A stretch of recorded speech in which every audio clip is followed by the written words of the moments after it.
Graça e paz, irmãos. Alegria por estar nesta casa. Obrigado, pastor Rubinho, pastores.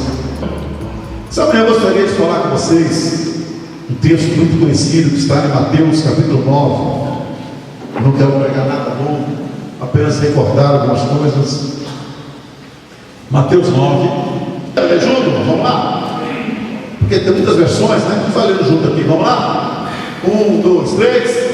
Jesus por todas as cidades e povoados,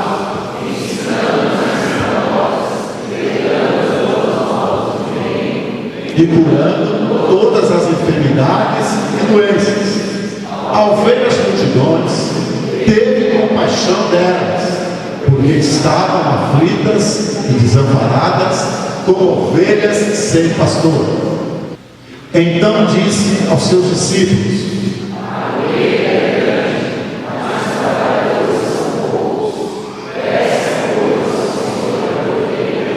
que envie trabalhadores para a sua colheita. Pai, aqui está a tua palavra, que seja uma palavra de bênção para nossas vidas nessa manhã.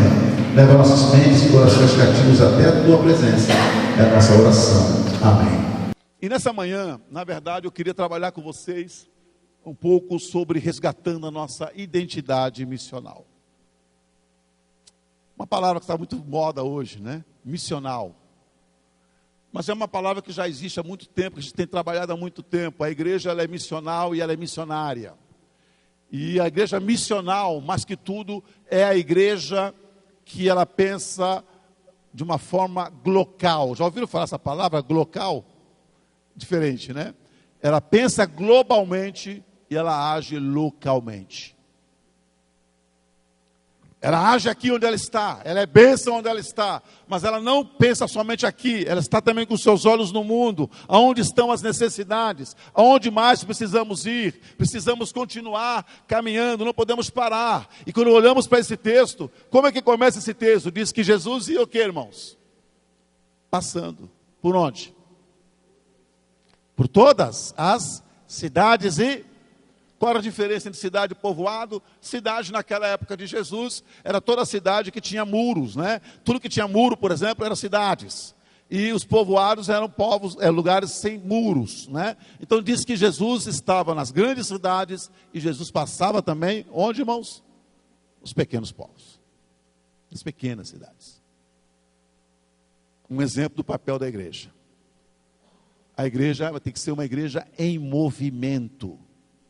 A igreja não pode parar.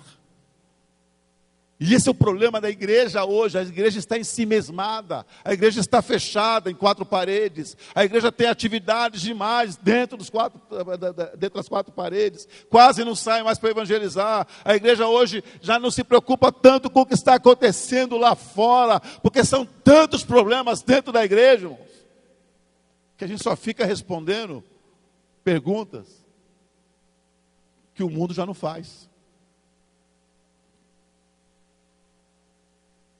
Respondemos perguntas internas. Quantas igrejas eu tenho visitado, pastor Rubinho? Que a questão, as perguntas que se fazem dentro da igreja é: pastor, usamos gravata ou não usamos gravata no culto? Ainda tem igreja, pastor Rubinho, discutindo se pode usar bateria na igreja. Ainda tem igreja discutindo se a mulher pode subir no púlpito de saia ou de calça.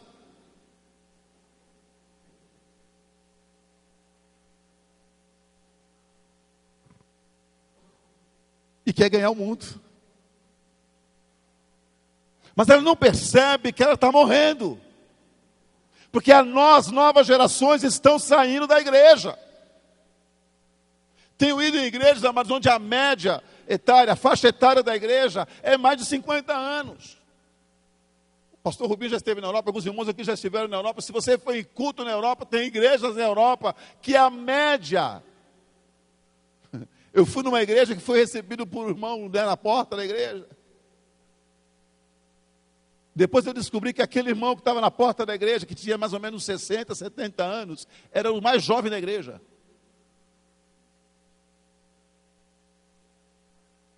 E nós então como igreja começamos a nos fechar, ficamos discutindo coisas que já não interessam para mais ninguém, só para nós mesmos. E Jesus como que já olhou e falou, essa não é mais a minha igreja. Atos 3:20, o que diz? Eis que estou à porta e bato. Lembra disso? Quem abrir eu entrarei e cearei, faremos uma festa. É um texto usado para evangelismo, mas temos que entender, né, quando vamos lá para a Bíblia, na verdade é um texto crítico em relação à igreja. Deus está dizendo assim, olha, em algum momento, algumas igrejas, muitas igrejas me deixaram para o lado de fora da porta. E Jesus está na porta da igreja batendo, dizendo o quê? Deixa-me entrar de novo. Deixa eu entrar na igreja de novo e fazer festa com vocês, voltar a ser o centro das vossas vidas. Algumas pesquisas agora dizendo, queridos, que um povo não alcançado, já ouviu falar de povo não alcançado? Agora vamos ter algumas gerações não alcançadas. A próxima, nós temos um desafio grande. Nós estamos perdendo os nossos jovens. Estamos perdendo os nossos jovens para o mundo, para as drogas, para as universidades.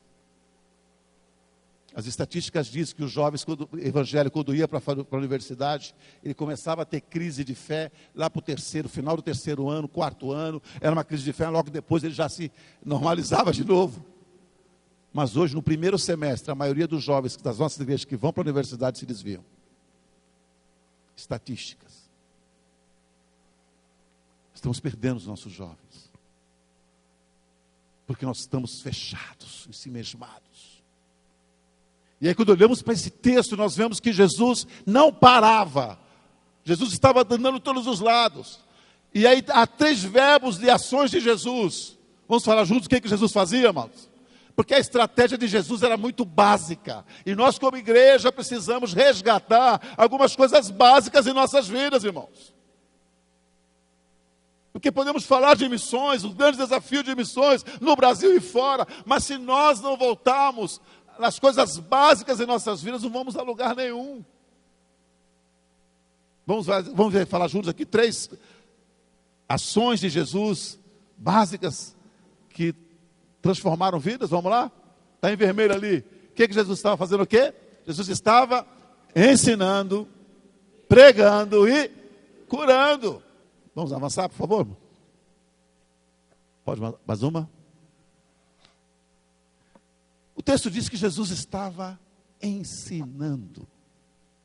E é interessante que quando nós vamos aqui estudar um pouquinho mais, você entra um pouquinho mais no grego, né, a ideia que dá aqui é que Jesus, com isso, ele tinha um objetivo muito claro. Ele tinha o objetivo de fazer o quê? Vamos lá? De esclarecer. De o quê? De trazer luz sobre o quê, irmãos? Sobre as Escrituras.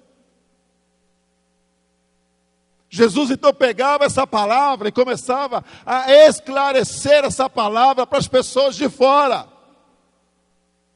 Começava a mostrar para as pessoas que Ele era o Cristo, o que essa palavra falava sobre Ele, o que essa palavra falava sobre qualidade de vida, o que essa palavra fala sobre entrega, sobre salvação, sobre transformação, sobre cura.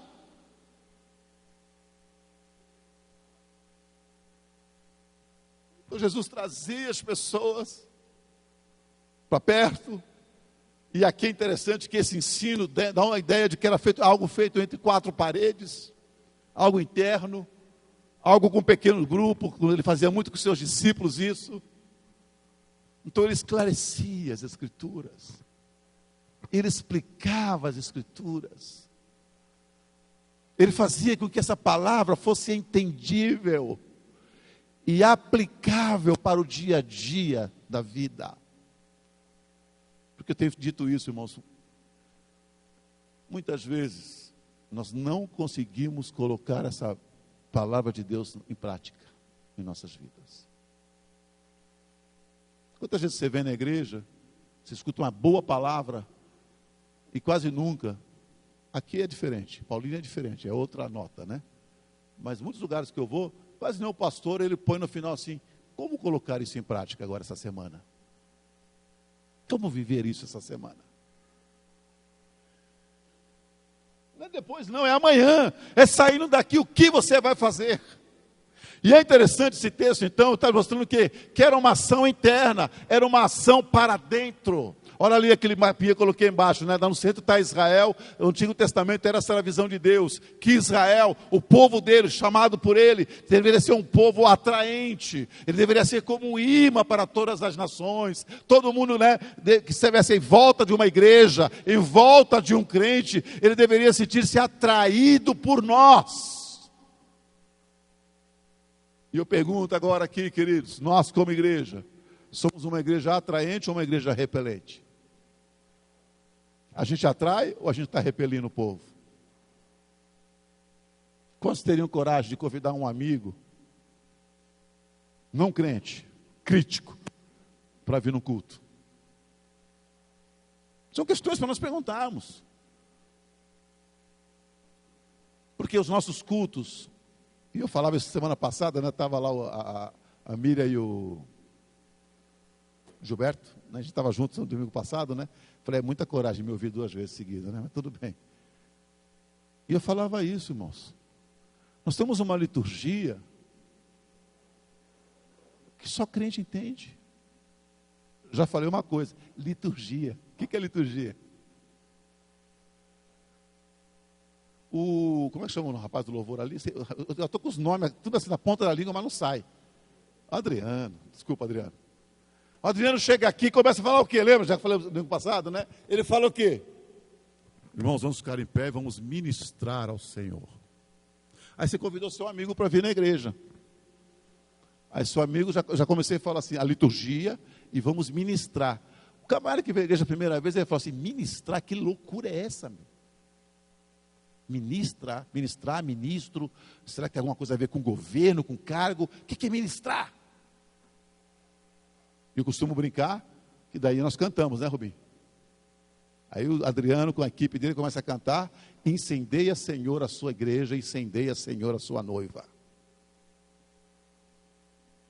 Primeira vez que o cara vem na igreja, está cantando o quê? Põe fogo na noiva. E bota fogo na igreja. E o cara está aqui sentado no culto. O cara fala, meu, só tem louco aqui. E isso se não der ainda, né, Rubinho, que tem baixar um reteté, um fogo espiritual aí, e a pessoa que estiver do lado dele começar a falar em língua estranha, e pular, e bater, ele fala, meu Deus, o que ele vai pensar? Baixou o santo aqui.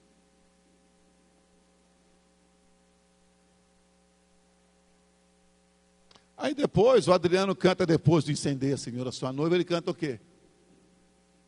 Faz chover, abre as comportas do céu. Aí o cara fala, deve ser para apagar o incêndio da noiva.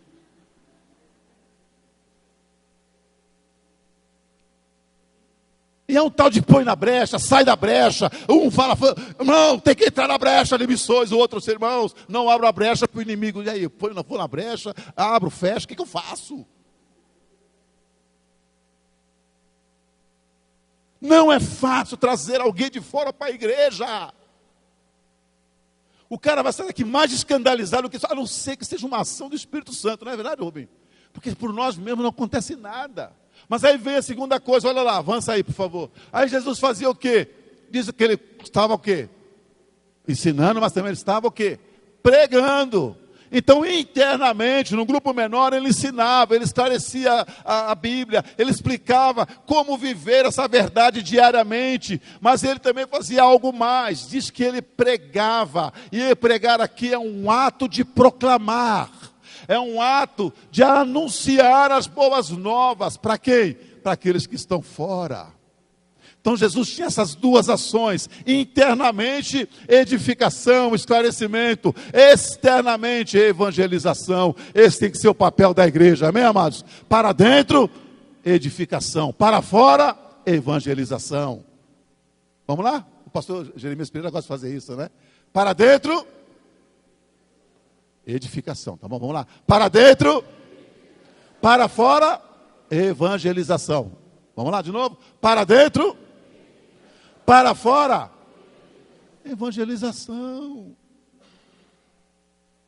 Olha Jesus aí mostrando o quê? Olha lá, minha Jerusalém, minha Judéia, minha Samaria, meus confins da terra. É uma missão centrífuga de dentro para fora. E ao mesmo tempo ela é centrípeta, que é de fora para dentro, no sentido de nós temos que ser atraentes, mas não podemos ficar só esperando as pessoas vir, não. Nós temos que ir lá. Por isso que o Fábio está na África, por isso que há missionários em outros lugares, por isso que há pessoas que Deus diz, ó, sai da tua terra, da tua parentela e vá para onde eu vou te mostrar. Esse mover de Deus é maravilhoso, irmãos.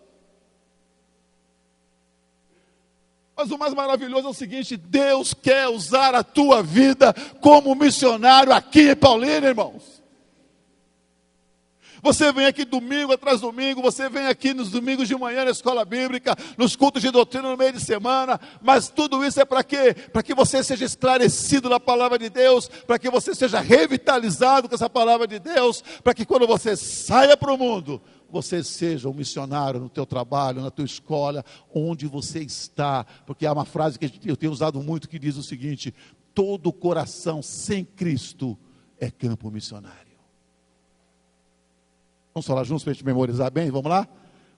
Todo coração sem Cristo é campo missionário. Vamos lá. Todo é campo missionário. Qual foi a última vez que você evangelizou? Qual foi a última vez que você ganhou alguém para Jesus? Teve essa alegria de conduzir alguém a Jesus? Qual foi a última vez que o pessoal do teu trabalho ficou admirado da tua ética, dos teus princípios, dos teus valores?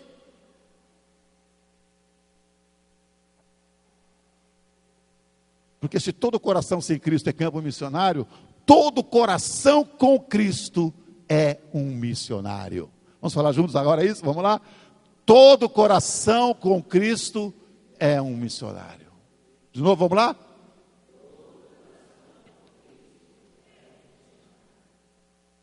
Quem tem Cristo aqui? Para quem nós estamos falando então? Os missionários que estão aqui. E estamos vendo que Jesus fazia duas coisas básicas. Você pode fazer isso, amados, com os teus grupos, na tua casa, com os teus amigos, começar de repente, sabe, intencionalmente falar do amor de Cristo para essas pessoas. Grande parte dos projetos missionários do mundo tem nascido assim. Nossa missionária no norte da África começou um trabalho muito forte na Tunísia assim, irmãos. Relacionamentos. Explicando a palavra. Num país extremamente fechado. E hoje, para a glória do Senhor, há igreja já estabelecida naquele país. País muçulmano fechado. Mas Jesus fazia mais o quê? Vamos lá juntos? Vamos lá? Jesus também estava curando. E quando nós pensamos em cura, lógico que está falando de cura física também. Mas nós podemos, quando nós lemos o texto, o que Jesus fazia era algo mais do que isso, amados. O que diz aqui? Quando Jesus curava, estava fazendo muito mais do que restaurar a saúde física daquela pessoa. Vamos agora falar a segunda parte, vamos lá? Jesus estava o quê? Restaurando a dignidade social, desses indivíduos. Jesus curava quem, irmãos? Leprosos, cegos, paralíticos, endemoniados, libertação. Como é que essas pessoas viviam na sociedade na época? Marginalizados. Gente, como leprosos, que vivia fora da cidade. E se alguém chegasse perto dele, ele tinha que gritar: leproso, leproso. Aí Jesus vem e não só restaura o físico, mas ele restaura a alma, o espírito, amém, amados? E ele restaura a condição, a dignidade social dessa pessoa, porque agora aquele que era leproso pode voltar para casa, abraçar os seus, ele pode conviver de novo com a sua família. Aquele que estava endemoniado, escravizado, pode voltar agora para sua casa e abraçar os seus, como Jesus falou para aquele rapaz, gadareno, demoniado de Gadara. O que Jesus falou assim? Ele falou: Jesus, quero te seguir. Ele falou: não. Volta para a sua casa, para os seus, e vai contar tudo que eu fiz na tua vida. Quem aqui pode dizer, Jesus tem feito coisas grandes na minha vida? Todos nós, amados. Todos nós.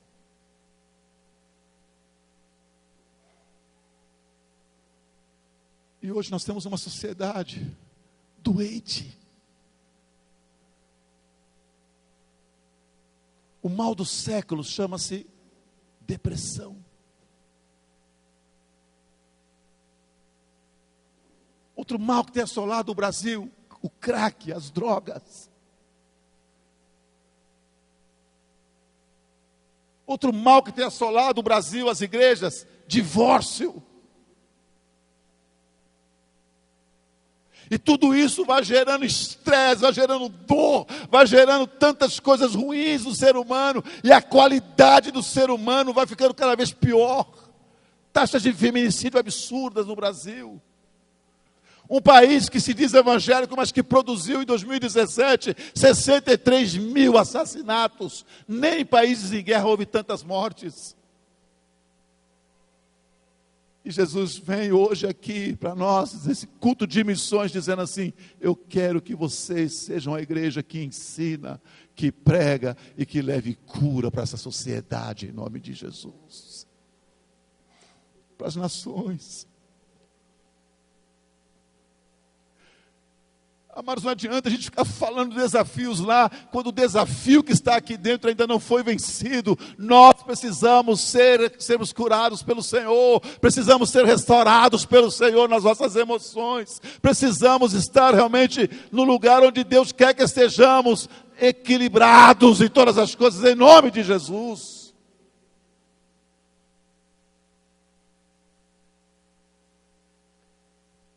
E eu estava lembrando, nós temos um trabalho muito bonito entre os Assurinis. Pastor Oséias está há mais de 25 anos trabalhando com os Assurinis, traduzindo a Bíblia. E para a glória do Senhor, depois de tanto tempo ali ensinando, pregando, Deus começa a produzir uma cura naquela comunidade, irmãos.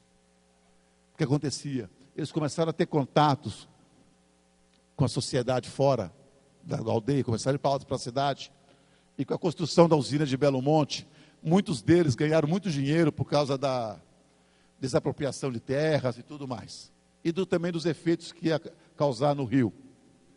Então teve gente, por exemplo, teve líder indígena, irmãos, que ganhou uma caminhonete Mitsubishi, irmãos, Triton. O governo deu para o líder. Para andar onde, irmãos? Só tem rio lá. Aí eles começaram a vender carro que valia 100 mil, cento e poucos mil, vendendo o carro por 20, 30, 40 mil reais. E sabe o que eles faziam com esse dinheiro? Não sabem usar, eram roubados, ou se não iam, começaram a se prostituir e encher a cara. E a aldeia começou então a ser um lugar de alcoólatras. O índio já é discriminado, agora imagina o índio então, alcoólatra, e com outros problemas mais. Aí para a glória do Senhor, pastor Oséias continua insistindo ali com grupos de irmãos que insistiram no discipulado, na pregação, insistiram nessa cura. De 2 anos para cá, irmãos, tem havido um avivamento extraordinário naquela comunidade. Pessoas largaram a bebida, começaram a dar testemunhos de que o Senhor tinha transformado a vida deles, começaram a influenciar outras comunidades. Deus pode restaurar as vidas. Deus pode. Vamos avançar um pouquinho mais? Tem um vídeo aqui que eu queria que vocês assistissem comigo para explicar um pouquinho melhor tudo isso que eu estou tentando falar. Às vezes o vídeo fica mais fácil de entender. Vamos lá? Igreja missional simples. Isso é igreja missional. Simples. No passado, igrejas gastavam muitos recursos para construir os prédios mais atraentes e imagináveis nas comunidades em que eles estavam situados. Música legal, ensino atraente, e um conjunto de programas projetados para reunir e manter as pessoas da comunidade na igreja. Qualquer um que quisesse vir seria bem-vindo, e os membros da igreja eram encorajados a convidar seus amigos e vizinhos. As pessoas que vinham eram cuidadas e pareciam relativamente similares. Educação, salários, passatempos, raças, lutas e histórias pareciam ser quase idênticas. Eventualmente, alguém fazia uma pergunta: e quanto a todas as pessoas que não são como nós, mas que vivem entre nós, por que não estão aqui também?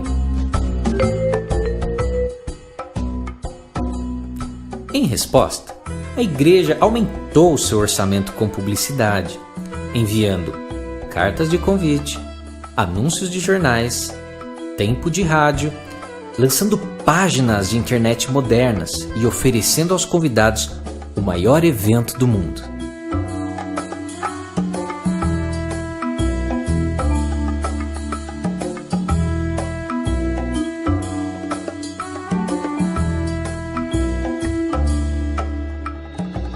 Os membros da igreja começaram a depender da igreja para fazer o trabalho de transmitir a história de Deus ao mundo.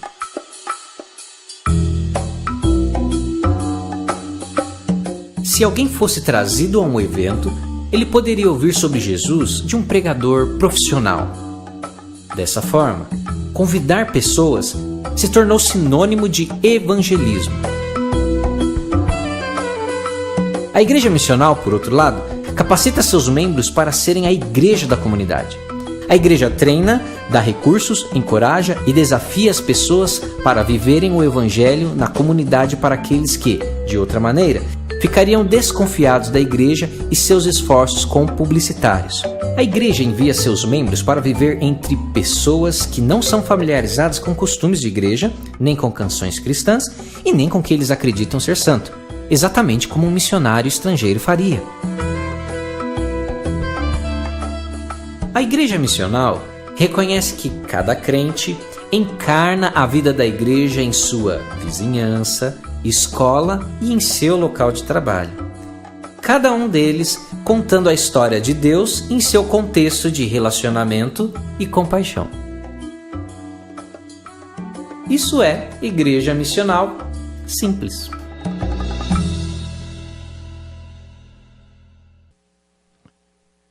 Muito investimento para coisas para dentro da igreja.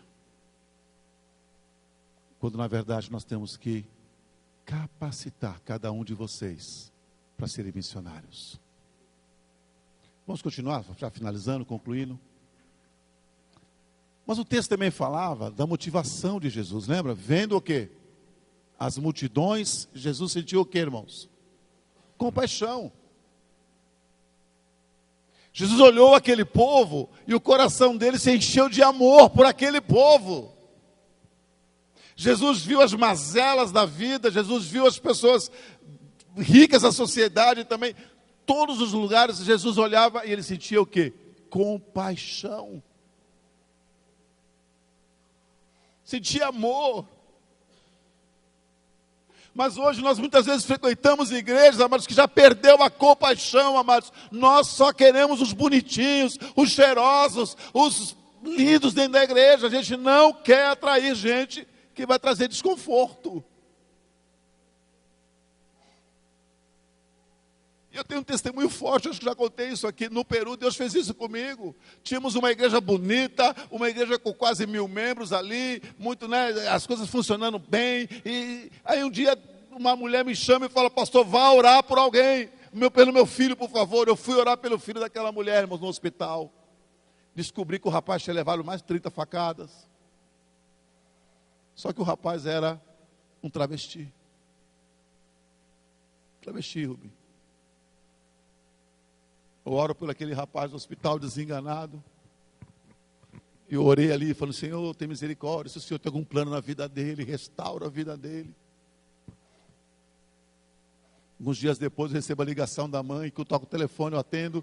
Era a mãe, eu pensei, deve ter morrido o rapaz. Ela falou: pastor, eu não sei o que aconteceu, mas depois que o senhor foi lá, o menino ficou bom, foi restaurado, está de alta, pastor. E ele falou, sabe o quê? que ele quer que aquele pastor moreno que orou por ele vá visitá-lo. Olha só, estava em coma, como é que ele viu? Não sei, coisas de Deus. E aí nós começamos, eu e minha esposa, irmãos, a discipular aquele rapaz. Sabe onde? Na nossa casa. Sabe onde a gente morava? Num prédio. E prédio tem o quê, irmãos? Portaria. Aí chegava um travesti e falava assim, quero ir na casa do pastor Paulo. Ah, ele começou a levar outros. Depois se converteu também um cubano que dançava na televisão, que nesse programa do Faustão, que tem à tarde, lá da dança, ele era o professor. Ele se converteu e levou uma artista na televisão peruana, ele se converteu lá, não sei como que apareceu lá em casa, um dia apareceu lá, se converteu, aí ele levou a mulher, a artista lá em casa também, só que essa mulher era tipo essas mulheres que trabalhavam no Pânico, ok, ninguém conhece, ok, até, e a minha casa agora tem travesti, tem umas mulheres de história meio estranha. E alguns vizinhos perguntavam assim, pastor, o que está acontecendo na tua casa? Resumo, queridos. Ali o Senhor começa a mudar meu ministério. De que Ele ama todas as pessoas.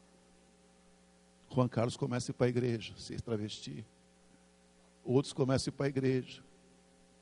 Quando eu andava no Calhau, Rubinho, tem muito travesti naquela região. E muitos deles, quando me viam, gritavam, oi, você é o pastor lá do Juan Carlos? Sim. Olha, me falaram que você é maravilhoso.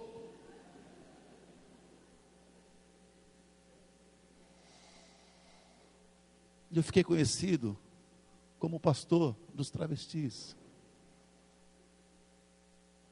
E eu fui chamado pelo conselho de pastor para explicar isso.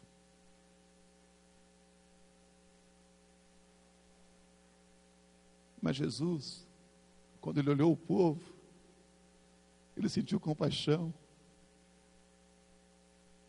Ele abraçava o inamável, o que ninguém queria amar. Ele abraçava o intocável. E olha aqui, essa multidão. Olha outra multidão agora, bem perto de nós. Dá mais um clique para mim, irmão.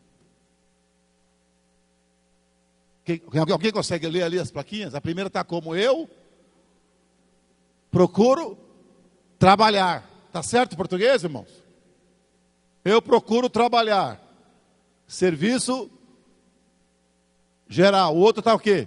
Preciso uma ajuda de você para comer. Está certo em português, irmão? Quem é esse grupo, queridos? Venezuelanos. Estão entrando milhares no Brasil. Vocês viram o que aconteceu em Paracaraíba agora, semana passada? Porque diz que 4 assaltaram um brasileiro, a população se revoltou, saíram batendo, expulsando todo mundo. E sabe o que é o mais grave? Vários pastores dizendo assim, nós temos que expulsar esses estrangeiros da nossa terra mesmo. Onde está o amor da igreja?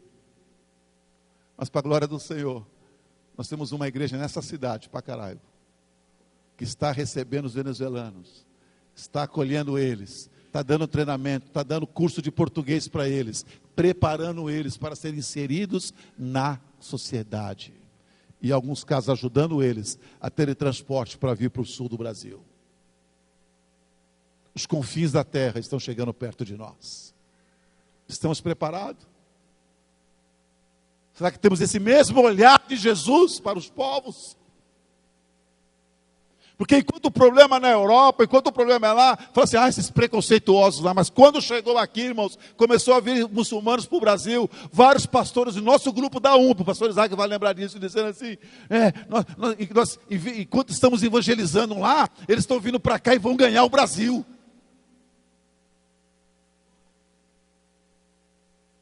Pastores medrosos, que passam medo para suas igrejas.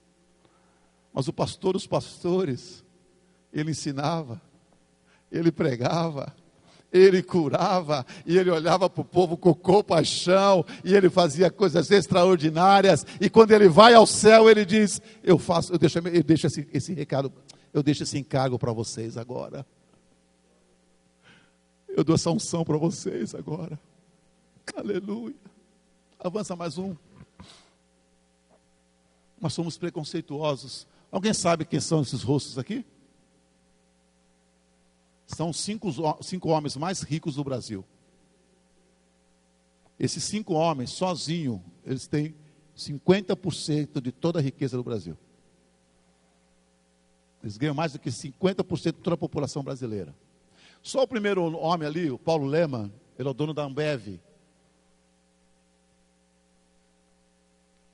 Ele tem um rendimento diário, irmãos. É uma coisa absurda. A revista Forbes, procura lá. 42 milhões. Ele ganha por dia. Só que a igreja tem preconceito com o rico.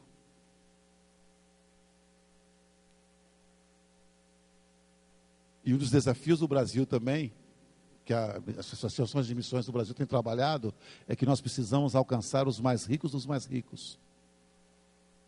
A igreja não tem nenhum trabalho quase voltado para eles.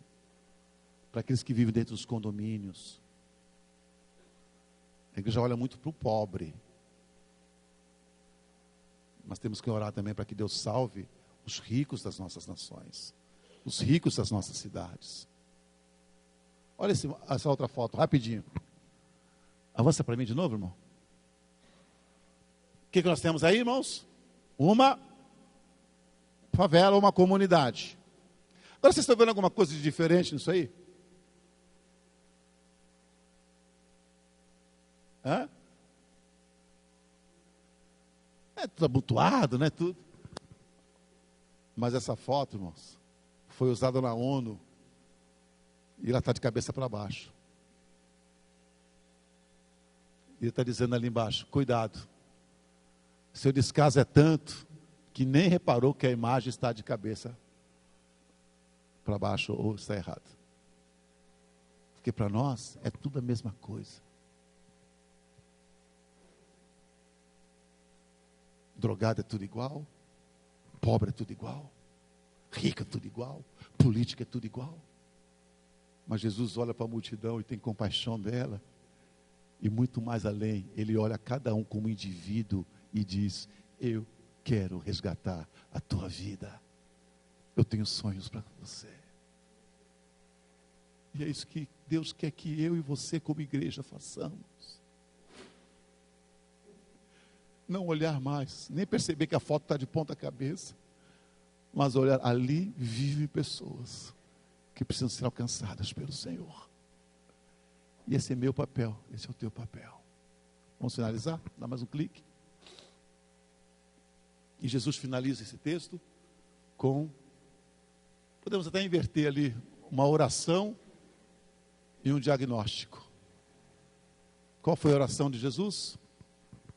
Segundo o 38, vamos lá? Como começa o versículo 38? Peçam, ok, irmãos? Ao Senhor da colheita, que envie trabalhadores para a sua colheita. E o que diz o versículo anterior? Então Jesus está dizendo assim, igreja, ore. É necessário orar. Na verdade eu queria fazer invertido ali, eu troquei, mas acho que esqueci de atualizar no pendrive. Deus nos convida como igreja a orar ao Senhor. Senhor, a colheita, presta atenção, por muito tempo nós falamos seara como sendo campo, mas o texto na verdade está dizendo colheita. A colheita é grande. O que Jesus está dizendo? É difícil evangelizar? Sim, pode ser. Alguns dizem que é quase que impossível, mas Jesus está dizendo, olhem, eu estou dizendo para vocês que eu já fui na frente, eu já preparei o terreno, eu já estou preparando a terra, a colheita já está pronta. Amém, irmãos? Então o problema não é arar e semear de novo. Não, o Senhor já fez tudo. Os frutos já estão nos pés para serem colhidos. Essa é a oração. E qual é o diagnóstico? O versículo 37 diz o quê? Mas os trabalhadores são poucos. Jesus está dizendo, vocês precisam resgatar a dimensão do ensino, de estarem juntos, de serem alimentados, colocar isso em prática nas suas vidas. Saem, preguem, curem, restaurem dignidades, curem os depressivos dessa sociedade. Tenham compaixão, olhem como pessoas necessitadas. Mas no final ele diz assim, mas continue orando, porque ainda são poucos os que fazem isso. E nessa manhã o Senhor quer te convidar a reassumir o teu papel de missionário diante dele. Como Fábio Gica tem feito na África, como pastores têm feito no Brasil, outros missionários fora. Deus quer te chamar de novo. Deus quer que você se engaje novamente. E que você olhe as vidas com compaixão, como ele olhava. Vamos colocar em pé, queridos.